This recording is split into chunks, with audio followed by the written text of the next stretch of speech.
Pernahkah Anda membayangkan bagaimana suara Anda bisa sampai ke telinga lawan bicara yang berada di kota lain hanya dalam hitungan milidetik? Dari merancang jaringan lokal hingga membangun infrastruktur antar kota, misalnya merencanakan transmisi line off-site dari site A ke site B, ada satu proses fundamental yang membuat semua ini menjadi mungkin. Proses itu bernama modulasi. Suara manusia berada di kisaran frekuensi yang sangat rendah, yaitu antara 20 Hz hingga 20 kHz. Jika kita mencoba mentransmisikan sinyal informasi ini secara langsung melalui udara tanpa bantuan apapun, maka kita akan menghadapi masalah yang sangat besar. Pertama, masalah fisik antena. Panjang antena yang efisien secara matematis adalah sekitar seperempat dari panjang gelombang transmisi atau lambda. Jika kita memancarkan frekuensi suara murni, kita akan membutuhkan antena setinggi puluhan hingga ratusan kilometer.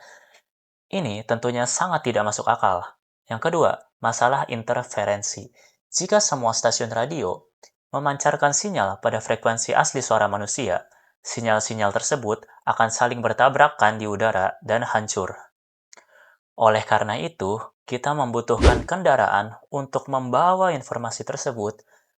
Kita menumpangkan sinyal suara yang berfrekuensi rendah ke sebuah sinyal pembawa atau disebut dengan carrier yang berfrekuensi lebih tinggi. Teknik menumpangkan informasi inilah yang kita sebut sebagai modulasi. Dan hari ini, kita akan membedah dua teknologi yang mengubah sejarah peradaban kita, yaitu amplitude modulations di era analog dan pulse code modulations yang mengantarkan kita ke era digital. Mari kita mulai dengan yang paling klasik. Amplitude modulation atau AM, sesuai namanya pada sistem ini, amplitudo dari sinyal pembawa divariasikan secara proporsional mengikuti perubahan amplitudo sinyal informasi sementara frekuensinya dibiarkan tetap. Jika kita melihat sinyal AM standar pada penganalisis spektrum atau spectrum analyzer, kita tidak hanya melihat satu frekuensi.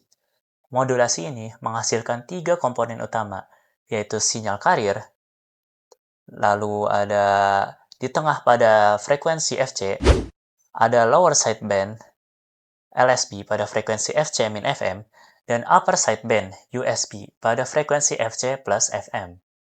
Lebar pita atau bandwidth yang dibutuhkan sistem ini adalah selisih antara titik frekuensi tertinggi dan terendah yang menghasilkan nilai 2 FM. Tapi, di balik kesederhanaannya, AM menyimpan satu kecacatan desain yang fatal terkait efisiensi daya. Untuk memahami efisiensi, kita harus melihat indeks modulasi, atau disimbolkan dengan M. Ini adalah rasio antara amplitudo pesan terhadap carrier. Saat kita menghitung daya total atau PT dari transmisi AM, kita menemukan bahwa sebagian besar energi pemancar terkuras hanya untuk memancarkan sinyal carrier, padahal informasi yang sebenarnya hanya berada di wilayah sideband. Bahkan, jika kita memodulasi sinyal pada batas maksimum yang aman, yaitu critical modulations, yang dimana M sama dengan 1, efisiensi maksimal sebuah sistem AM hanyalah 33,3%. Artinya, lebih dari 66% daya yang dipancarkan oleh antena terbuang percuma ke udara tanpa membawa informasi apapun. Inilah mengapa para insinyur telekomunikasi akhirnya mengembangkan varian seperti single sideband atau disebut dengan SSB untuk menghemat daya. Inefisiensi daya dan kerentanan AM terhadap gangguan atau noise memaksa insinyur mencari solusi baru. Jawabannya bukan lagi memodulasi gelombang analog, melainkan mengubah bentuk dari sebuah informasi itu sendiri menjadi bahasa mesin, yaitu angka 0 dan juga 1. Dan itu adalah merupakan awal dari era baru, yaitu era digital atau pulse code modulations atau PCM. PCM tidak bekerja dengan mengubah amplitudo carrier secara kontinu, melainkan memotong sinyal analog dan menerjemahkannya ke dalam data digital melalui 3 tahap krusial. Tahap pertama adalah sampling atau pencuplikan. Kita mengambil sampel dari tegangan sinyal pada interval waktu tertentu, namun kita tidak bisa melakukannya sembarangan. Berdasarkan teori Nyquist, frekuensi pencuplikan atau fs harus minimal 2 kali lipat dari frekuensi tertinggi sinyal informasi agar data asli tidak rusak. Tahap kedua adalah quantization. Sampel-sampel yang kita ambil tadi masih memiliki nilai desimal yang tak terbatas. Sistem digital membutuhkan kepastian. Jadi, kita membulatkan nilai sampel tersebut ke level tegangan terdekat yang sudah ditetapkan.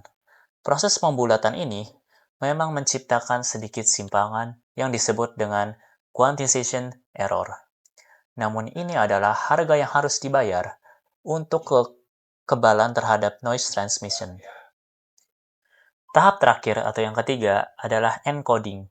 Setiap level tegangan hasil kuantisasi tadi direpresentasikan ke dalam deretan bit biner. Semakin banyak bit yang kita gunakan, misalnya 8 bit, yang menghasilkan 2 pangkat 8 atau 256 level, semakin halus suara yang dihasilkan, meski ini berarti laju data atau bitrate yang ditransmisikan akan semakin besar. Peralihan dari AM ke sistem digital seperti PCM benar-benar mengubah cara kita membangun jaringan telekomunikasi. Dalam sistem AM, jika sinyal melemah, jika kita menggunakan amplifier yang sayangnya ikut memperkuat noise. Namun, pada sistem PCM digital, kita menggunakan regenerator. Alat ini akan membaca bit yang mulai cacat, lalu mencetak ulang bit 0 dan 1 yang sepenuhnya baru dan bersih dari noise. Dan kemampuan inilah yang membuat data digital dapat melintasi sebuah benua. Alih-alih pusing dengan daya pemancar raksasa yang boros seperti di era AM, para insinyur saat ini lebih berfokus pada perhitungan link power budget. Redaman pada kabel fiber optik atau menggunakan modulasi lanjutan seperti frekuensi shift keying atau FSK untuk transmisi data berkecepatan tinggi yang lebih andal karena sinyal sudah berwujud paket digital. Kita juga bisa dengan mudah merutukannya melalui topologi jaringan kompleks yang melibatkan konfigurasi dari sebuah VLAN dan pembagian broadcast domain. Sebagai kesimpulannya, amplitude modulation adalah fondasi historis yang luar biasa untuk penyiaran. Namun, keterbatasan efisiensi daya dan kerentanannya terhadap interferensi membuatnya kurang ideal untuk tuntunan komunikasi di masa kini. Di sisi lain, pulse code modulations menukar kesederhanaan dengan kompleksitas perangkat keras, memberikan kita kekebalan terhadap noise, efisiensi daya transmisi yang lebih hemat, dan kemampuan multiplexing tak terbatas, yang menjadi tulang punggung internet bahkan sampai hari ini. Memahami perbedaan mendasar ini adalah langkah pertama yang wajib dikuasai oleh siapapun yang ingin mendalami rekayasa telekomunikasi.